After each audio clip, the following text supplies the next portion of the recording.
네, 뭐 미국 대선이라든지 실적, 그리고 지표, FOMC 볼 거 참 많습니다. 자, 그런 가운데 미국 증시는 일제히 상승하면서 거래를 마쳤는데요. 자, 오늘도 이러한 여러 가지 내용들 중에서 어떠한 것들이 포인트가 될지 모닝 스탠바이와 함께해 주시기 바랍니다. 자, 오늘 유한타증권의 송태현 과장 자리해 주셨습니다. 과장님 어서 오세요. 네, 안녕하세요. 네. 뭐 해리스냐 트럼프냐 뭐 이런 얘기하면서 줄다리기 하는 것 같지만 사실 미국 증시 입장에서는 누가 되든 좋다. 이걸로 좀 귀결되는 분위기도 간밤에 나왔던 것 같아요. 체크 포인트 어떻게 잡을까요? 말씀을 하신 것처럼 네. 미국 시장은 사실 미국 대선을 앞두고 관망이라는 게 맞을까? 그렇죠. 라는 생각이 들 정도로 초반엔 약간 강한 움직임이 좀 나오고 있습니다. 사실 말씀하신 것처럼 트럼프 후보와 해리스 후보에 대한 지지율 격차가 그렇게 크지가 않기 때문에 네. 양쪽 모두가 당선이 되게 된다 하더라도 그렇게 놀랍지 않을 만한 뭐 이러한 이제 이 흐름이 나오고 있기 때문에 네. 이런 부분에 있어서 이 선거 결과가 이 지지부진해지면서 오랫동안 시간이 걸리지만 않게 되면은 그렇게 크게 문제 없이 이제 다시 한 번 더 상승이 나오지 않겠느냐 뭐 이렇게 지금 시장은 생각을 하고 있다라고 보시면 될 것 같고요. 그렇군요. 지금 어쨌거나 이 양측 후보의 선거 결과에 따라서 옵션에 대한 이제 포지션을 잡아놓은 게 있었을 거잖아요. 그쵸. 그런 포지션이 이제 선거 결과와 함께 제거가 되게 되면서 더욱더 움직임은 좋아질 수 있을 것이다라고 얘기를 하고 있습니다.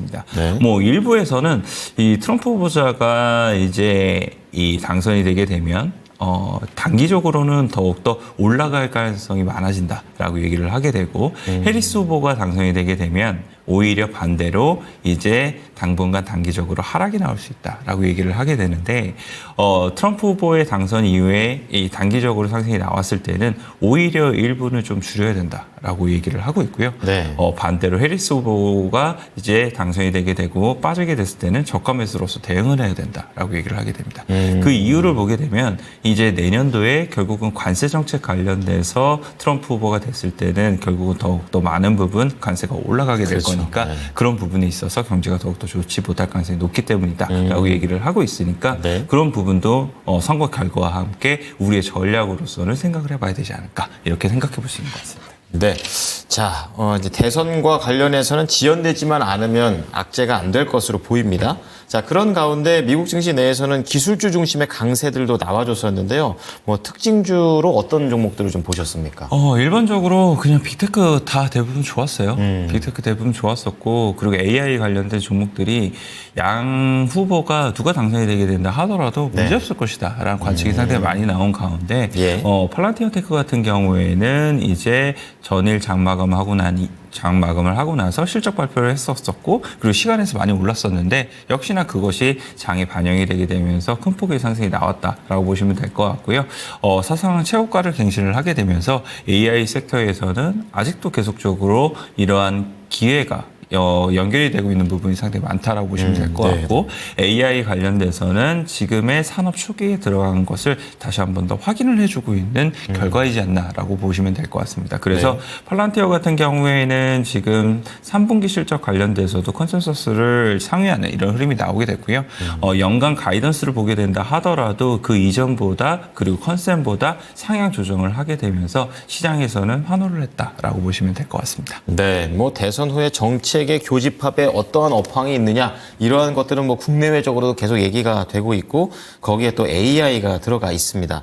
자, 그런 가운데 오늘 국내 장 같은 경우에는 확실히 좀 이런 걸 오히려 더 관망을 하고 있다. 미국 대선을 다른 나라지만 이런 좀 느낌을 받았는데 어떻게 좀 보십니까? 그거는 저희 방송에서도 잘 느껴지지 않나 싶어요. 아, 그렇죠. 사실 한국 방송임에도 불구하고 그렇죠. 미국 대선 관련돼서 특집에 대한 부분이 상당히 많이 준비가 되게 되고 그리고 미국 대선이 어느 방향으로 가게 될 건지 그리고 구조가 어떻게 되는지 이런 부분에 대해서 이야기를 그만큼 많이 하고 있는 만큼 네. 국내 시장은 사실상 어제 거래 대금만 보게 된다 하더라도 확실히 관망세로 이제 보는 모습이 많이 그렇더라고요. 보였었습니다. 예. 어제 코스피 대금을 보게 되면은 한 8조가 좀 안 되는 것 같았고요. 10조도 안 돼요. 네. 네. 그리고 코스닥이 한 5조 정도가 나왔으니까 사실상 조금은 아쉬운 부분이지 않나라고 생각을 해볼 수 있는 것 같고 금투스 페이지에 관련돼서 보도가 나왔음에도 불구하고 아직까지 거래대금 이 정도까지 못 올라오고 있다는 것은 그만큼 일단 미국 선거에 대한 결과를 보고 방향성을 다시 한 번 더 확인해 확인한 이후에 베팅이 들어가려고 하는 것이 아닌가라고 생각을 해볼 수 있는 것 같습니다. 네. 그래서 오늘 사실 보게 되면은 야간 선물이 한 0.4에서 0.5 정도 올랐는데 거기서부터 시작을 하게 될 것으로 예상이 되고 있고요. 다만 이제 오늘 국내 시장도 역시나 전일과는 크게는 다를 거는 없을 것 같아요. 네. 전일 시장을 보게 되면 시가총액 상위의 종목군들이 방향성이 뚜렷하게 나오지 못하면서 대부분 조정을 받게 됐었고 미국의 러셀 지수가 올라가듯이 국내에 있어서도 중소형주 관련돼서 이슈가 있거나 아니면 바닥권에서부터에 대한 반등을 기대해 볼 수 있는 이런 종목군들로 상당히 움직임이 강했었는데 네. 그런 움직임이 오늘도 여전히 이루어질 가능성이 있지 않나라고 생각을 해볼 수 있는 것 같고 장 중에 중간중간에는 이제 종목별로 이제 누가 더 좋은 흐름이 나오고 누가 조금 더 덜 흐름이 나오느냐에 따라서 뭐 그런 부분은 조금씩은 변화가 될 수 있는 부분은 있을 것 같습니다. 네. 자, 관망세가 국내장에서 좀 이어질 것으로 보시면서 이제 종목상 이제 이슈라든지 뭐 과대 낙폭에 대한 그런 움직임의 특징이 좀 이틀째 이어질 것으로 보입니다. 종목 선택이 상당히 중요한 그런 시점이 되겠는데요.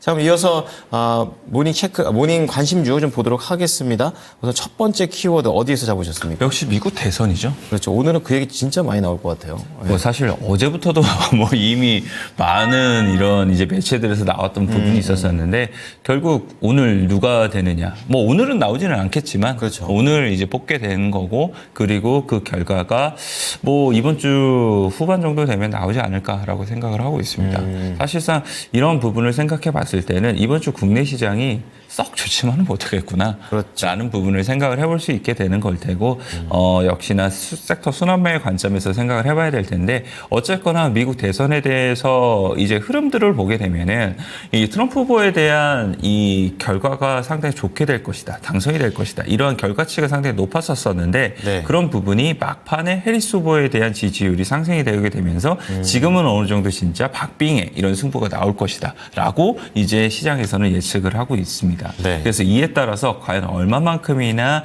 해리스 후보가 마지막에 약진을 했는가 이 부분이 결국은 초점이 맞춰질 수밖에 없는 부분이다라고 보시면 될 것 같고요. 그렇군요. 사실상 미국 대선 관련돼서도 중요한 부분이 있기는 한데 이번에 상하원도 역시나 같이 하잖아요. 그렇죠. 그 상원 관련돼서 하게 됐을 때 이제 뭐 예를 들어서 레드 수입이 나온다거나 아니면은 뭐 블루 수입이 나온다거나 뭐 이럴 가능성이 사실 높지는 않지만 네. 만약에 나오게 되었을 때에는 그 관련돼서 정책에 대한 모멘텀이 더욱더 강하게 불어나올 수가 있게 될 테니까 이런 부분에 있어서는 확실히 우리가 더욱더 신경 써서 봐야 되는 부분이다라고 보시면 될 것 같고요. 네. 만약 그렇지 않고 뭐 시장에서 예상을 한 것처럼 뭐 이제 트럼프 후보가 당선이 되게 되고 뭐 하원을 이제 민주당이 가져가게 되고 이런 결과가 나오게 됐을 때에는 오히려 합치에 대한 부분이 좀 필요하게 될 테니까 시장은 안정화될 수 있다라는 이런 관측이 더욱더 많이 나오고 있습니다. 네. 그래서 시장에 대한 이런 대선에 대한 결과 이런 부분이 어떻게 나오는지에 대해서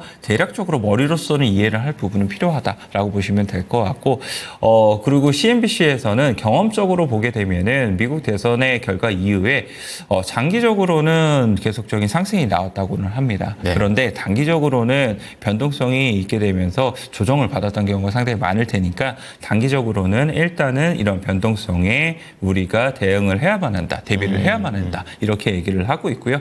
그 이후에는 사실상 11월, 12월 달에 경험적으로 미국 시장이 많은 부분 좋아질 수 있었다는 점을 생각을 해봤을 때는 확실히 이런 부분에 베팅을 할 필요성도 있어 보인다라고 생각을 해볼 수 있는 것 같습니다.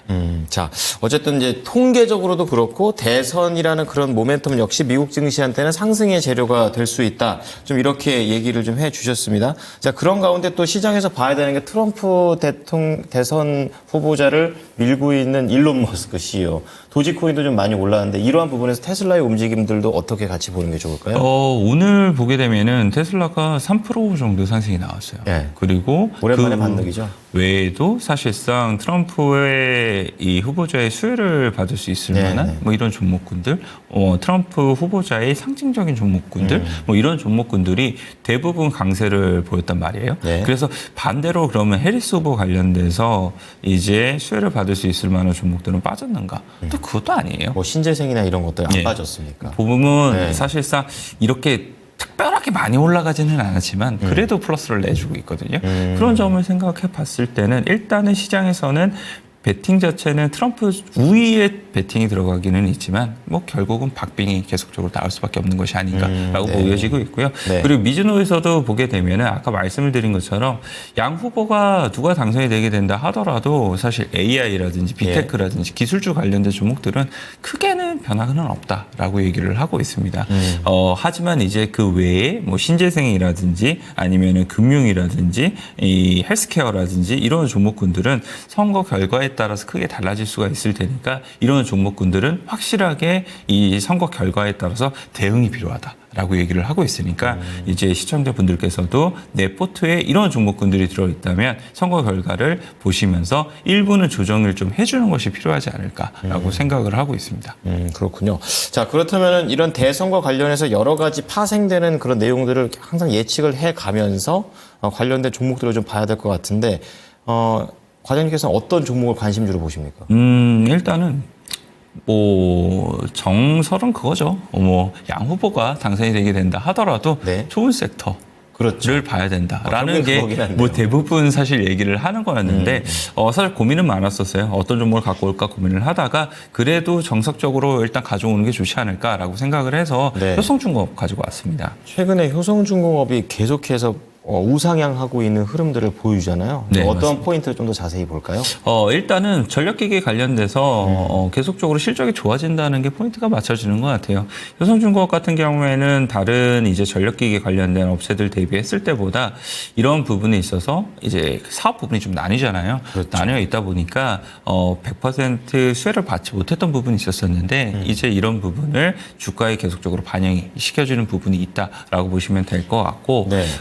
사실상 이제 이 전력기기 관련돼서도 북미에 대한 매출 비중이 계속적으로 늘어나고 있거든요.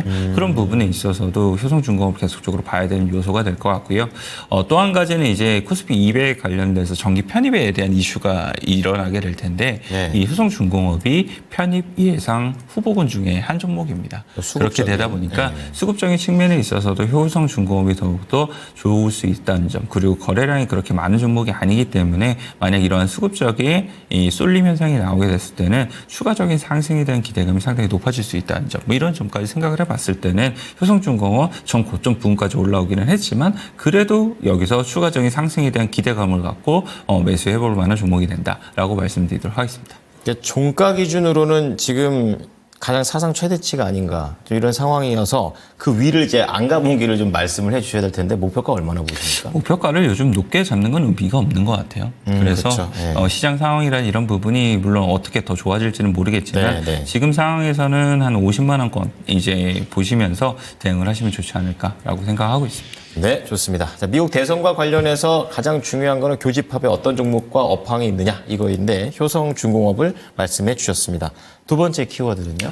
두 번째 키워드는 전일 국내 증시에서 이미 반영이 일부 되기는 했는데 그럼에도 불구하고 이쪽 섹터가 계속적으로 좋은 흐름이 나올 수도 있을 것 같아서 가져왔다라고 보시면 될 것 같고요. 네. 우주항공 관련돼서 가지고 왔습니다.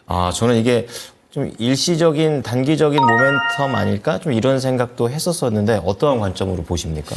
말씀을 하신 것처럼 네. 사실 차트적인 모습만 보게 되면 어제 이미 단기 고점을 찍은 느낌이 상당히 많이 나요. 네, 그래서요. 네. 네. 뉴스 보도가 나오게 되고 그 뉴스 보도의 내용 자체가 사실 이렇게까지 상승이 나올 만한 뉴스인가? 라고 이제 이 생각이 들 정도로 강한 상승이 나왔다가 오후에 그것을 대폭 반납을 하는 뭐 예. 이런 흐름이 나오게 됐었는데 뭐 그럼에도 불구하고 수급적인 요인을 보게 되면은 이 대부분의 슈팅이 나왔던 종목들에서 기간 매수가 다 들어왔던 부분을 보였었거든요. 예, 예. 그런 부분을 생각해 봤을 때는 추가적인 상승에 대한 기대감을 가져가 볼 수 있는 부분이 있지 않나라고 생각을 해볼 수 있는 것 같고 빈집 섹터에 대한 부분도 계속적으로 시장에서 공략이 들어가는 부분이 있게 되는데 네. 그런 부분에 있어서도 우주항공 관련된 이런 섹터 자체가 워낙 이제 기간 조정과 그리고 가격 조정을 함께 받았던 섹터였기 때문에 그런 부분에서 부담 없이 이제 들어올 수 있는 이러한 이제 종목군들이 될 수 있다라고 있다라고 보시면 될 것 같습니다. 네. 하지만 그렇다고 해서 꼭 좋은 점만 있는 건 아니에요. 이 섹터 자체가 크기가 그렇게 크지 않기 때문에 네. 그런 부분에서는 주도 섹터로의 진입 뭐 이것까지는 조금 어렵지 않을까라고 생각을 하고 있고요. 변동성을 좀 고려하라는 얘기죠. 아무래도 네. 테마적인 성격 혹은 모멘텀 플레이가 될 가능성이 상당히 높아 보인다라고 보시면 될 것 같습니다. 그래서 사실 우주항공청이 개청을 한 이후에 별다른 뉴스가 나오지 못했던 부분이 있었었는데 그랬죠. 그런 부분에서 요 근래 이제 뭐 민간 발사체 관련돼서 더 많이 이제 이 사업을 진행을 하겠다. 뭐 이런 뉴스라든지 아니면 12월 달에 군사 정찰 위성 관련돼서 3호기가 발사가 될 예정이 있다는 점. 뭐 이런 점들이 추가적인 모멘텀으로 이제 작용할 가능성이 있게 될 텐데 그런 부분에서는 확실히 이런 조금 작은 종목들이라면 추가적인 움직임이 나올 수 있지 않을까라고 생각을 하고 있고요. 사실상 그 이전에 보게 되면은 유명했던 종목들이 뭐 AP 위성이라든지 그렇죠. 아니면 세텔가이라든지 적에도 이런 거고요. 인텔리안테크라든지 예. 이런 종목군들이 되게 될 텐데 물론 이 종목군들이 사실 사업이 진행이 되면 진행이 될수록 더 할 수 있는 일들은 많을 거예요. 그 포지션 자체가 예. 더 많을 테니까 그런 부분은 많기는 하겠지만 테마적인 성격으로 모멘텀적인 플레이에서 생각을 해보게 되면은 새롭지 못하다는 것은 그만큼 수급적인 부분에 있어서 열의가 될 수밖에 없다라고 생각을 하게 되거든요. 그런 점을 생각해 봤을 때는 신규 상장 관련된 종목군들 그런 종목군들 위주로서 한 번 더 랠리가 나올 가능성이 있지 않나라고 생각을 하고 있습니다. 그래서 신규 상장된 관련된 종목군들이 뭐 이노스페이스라든지 예. 아니면은 이제 컨택이라든지 루미르라든지 이런 기업들이 있게 될 텐데 그런 기업군들에서에 대한 기회가 추가적으로 더욱더 나오지 않을까라고 생각을 해볼 수 있는 것 같고 단 이제 신규 상장 관련된 종목군들은 우리가 꼭 하나 봐야 되는 점이 있습니다. 바로 보호예수, 예, 그쵸. 해제에 대한 부분이니까 369로 나오죠. 예. 그런 부분에 있어서는 확실히 체크는 좀 필요하다라고 말씀드리도록 하겠습니다. 딱 그 얘기 들어보니까 미국 주식이었으면 스페이스X나 이런 거. 그렇죠. 물론 예, 상장이 안 됐지만 어쨌든 그런 쪽으로 좀 가면 되겠다 생각했었는데 그렇다면 신규 상장주 중에서는 어떤 종목 보시는 거예요? 일단 루미르 가지고 왔고요. 뭐 하는 기업입니까? 뭐 루미르 같은 경우에는 그 이전부터 탑티어 1의 업체였었어요. 관련돼서 이제 레퍼런스라든지 이런 것들이 한국항공우주연구원하고 계속적으로 사업에 참여를 했었기 때문에 그런 부분에 있어서 레퍼런스가 상당히 많다라고 보시면 될 것 같고요. 지구관측 전파 센서 위성 개발 전문 기업인데 이 초고해상도의 이런 영상 관련돼서 분석을 하게 되고 이 분석을 통해서 이제 데이터를 제공을 하게 되는 이러한 이제 업체다라고 보시면 될 것 같습니다. 사실 이 사업 부분 자체가 아직까지는 실적에 대한 부분이라는 이런 부분이 다 미진합니다. 미진하기 때문에 이 실적에 대한 모멘텀을 가지고 장기적으로 보자 이렇게는 말씀을 드리기 좀 어려울 것 같고요. 이 모멘텀에 의해서 조금 더 수급적인 쏠림이 일어나게 되면은 내가 그 변동성을 이용한 이 매매의 수익으로서 내가 창출하는 것이 맞지 않나라고 생각을 해볼 수 있는 것 같고요. 어제도 보게 되면 20%까지에 대한 상승이 나왔던 부분이 있었었는데 그게 종가 부근에 많은 부분 되돌림이 있었었거든요. 그래서 그 부분을 다시 한 번 더 뛰어넘을 수 있을 거라고 생각을 하고 있고 이 루미르에 대한 목표 주가는 13,000원으로 제시해 드리도록 하겠습니다. 네. 자, 루미르와 관련해서 지금 상장한 지 딱 어제까지 하면 12일 됐습니다. 예, 그래가지고 이 관련된 레퍼런스를 갖고 있다라는 것이 굉장히 좋은 포인트입니다. 장기적인 관점 아니라는 점 꼭 체크해 보시기 바랍니다. 자, 마지막으로 과장님의 관심주 어떤 게 있을까요? 한국 타이에는 테크놀로지 가지고 왔습니다. 어제 모닝쇼 때도 이것과 관련된 리포트를 소개해 드린 바 있었었는데 과장님께서 어떠한 부분으로 보십니까? 시장이 좀 많이 어려우니까 네. 시장이 어려울 때는 공격보다 방어적인 종목도 좋을 수 그렇겠죠. 있다라는 네. 생각이 들어서 가져왔다라고 보시면 될 것 같고요.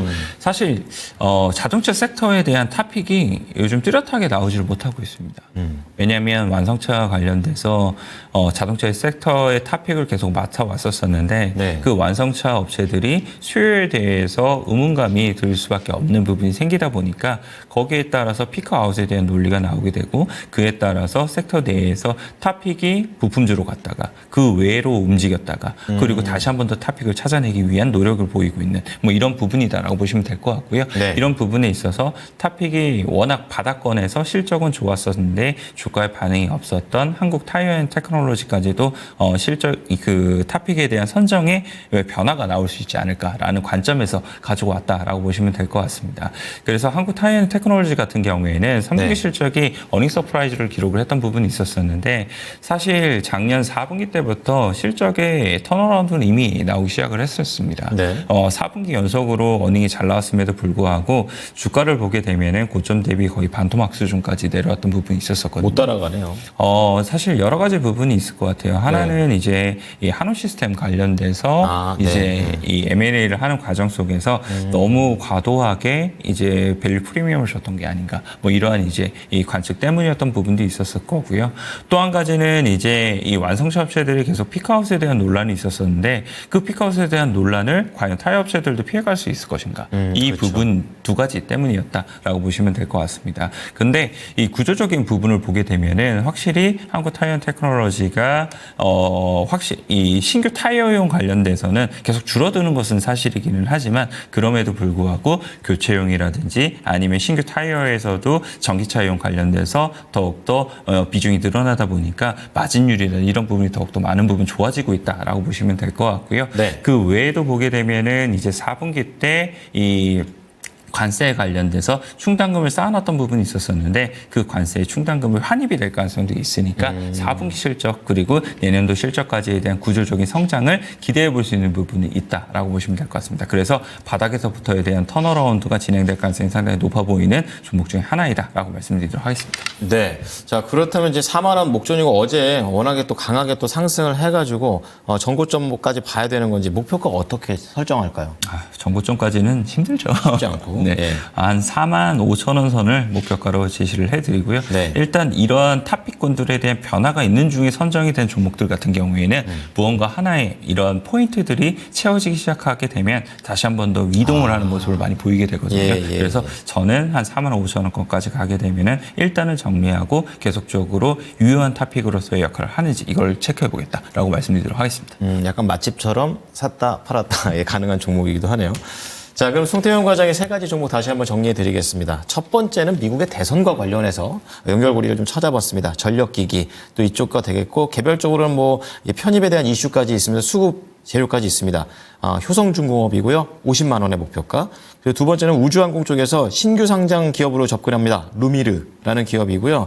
관련해서 기대감만 있는 게 아니라 실질적인 이런 레퍼런스를 다수 보유하고 있다는 장점을 얘기해 주십니다. 13,000원의 목표가고요. 마지막으로 이제 방어적인 측면에서 한국 타이어앤테크놀로지입니다. 실적과 구조적인 성장에 대한 기대감을 반영해 봅니다. 우선은 1차적으로 45,000원 제시해 주셨습니다. 네, 과장님 오늘 내용 잘 참고하겠습니다. 감사합니다. 네, 감사합니다. 지금까지 투자 판단에 도움이 될 수 있는 정보를 제공해 드렸습니다. 하지만 특정 종목의 상승과 하락을 보장하지는 않으니까요. 참고해 주시기 바랍니다. 오늘도 수익 많이 내십시오. 고맙습니다.